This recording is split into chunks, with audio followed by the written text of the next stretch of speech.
Salut tout le monde. Nouvelle vidéo de compréhension orale. Écoute l'audio et réponds aux questions. Une seule écoute uniquement. Si tu veux écouter plusieurs fois, tu peux revenir sur la vidéo. À la fin, tu auras la traduction de l'audio avec la correction. Tu es prêt? C'est parti. Voici les questions. Tu as 1 minute pour lire les questions. Après le bip sonore, l'enregistrement commencera.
Les vagues de chaleur se poursuivent partout dans le monde. On va faire dans quelques instants le point sur les différentes situations. Mais d'abord, gros plan sur ce rapport, publié donc par un réseau scientifique international, le WWA, World Weather Attribution, attribution de la météo mondiale, on peut traduire en français.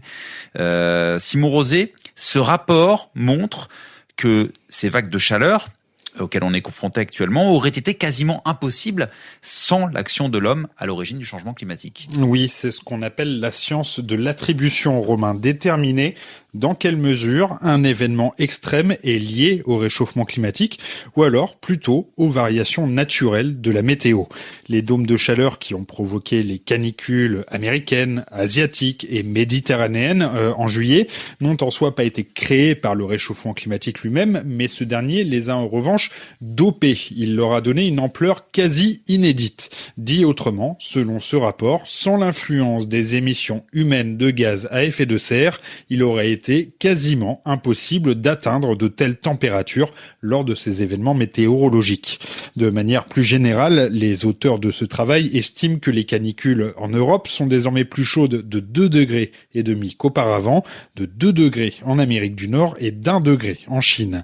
Des vagues de chaleur deviennent plus intenses donc, mais également plus fréquentes. Ce qui était autrefois exceptionnel se produira désormais tous les 2 à 5 ans si le réchauffement climatique atteint les plus 2 degrés. Nous n'y sommes pas, Romain. Les politiques mises en place actuellement dans le monde laissent en effet envisager une hausse des températures de 2,8 degrés d'ici la fin du siècle. Revenez sur la vidéo si vous voulez écouter encore une fois. Sinon, on va passer à la correction. Voici le dialogue avec les réponses. Les vagues de chaleur se poursuivent partout dans le monde. On va faire dans quelques instants le point sur les différentes situations. Mais d'abord, gros plan sur ce rapport, publié donc par un réseau scientifique international, le WWA, World Weather Attribution, attribution de la météo mondiale, on peut traduire en français. Simon Rosé, ce rapport montre que ces vagues de chaleur auxquelles on est confronté actuellement auraient été quasiment impossibles sans l'action de l'homme à l'origine du changement climatique. Oui, c'est ce qu'on appelle la science de l'attribution, Romain. Déterminer dans quelle mesure un événement extrême est lié au réchauffement climatique ou alors plutôt aux variations naturelles de la météo. Les dômes de chaleur qui ont provoqué les canicules américaines, asiatiques et méditerranéennes en juillet n'ont en soi pas été créés par le réchauffement climatique lui-même, mais ce dernier les a en revanche dopés. Il leur a donné une ampleur quasi inédite. Dit autrement, selon ce rapport, sans l'influence des émissions humaines de gaz à effet de serre, il aurait été quasiment impossible d'atteindre de telles températures lors de ces événements météorologiques.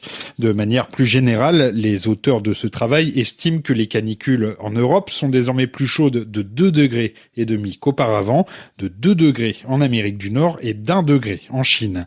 Des vagues de chaleur deviennent plus intenses donc, mais également plus fréquentes. Ce qui était autrefois exceptionnel se produira désormais tous les 2 à 5 ans si le réchauffement climatique atteint les plus 2 degrés. Nous n'y sommes pas, Romain. Les politiques mises en place actuellement dans le monde laissent en effet envisager une hausse des températures de 2,8 degrés d'ici la fin du siècle.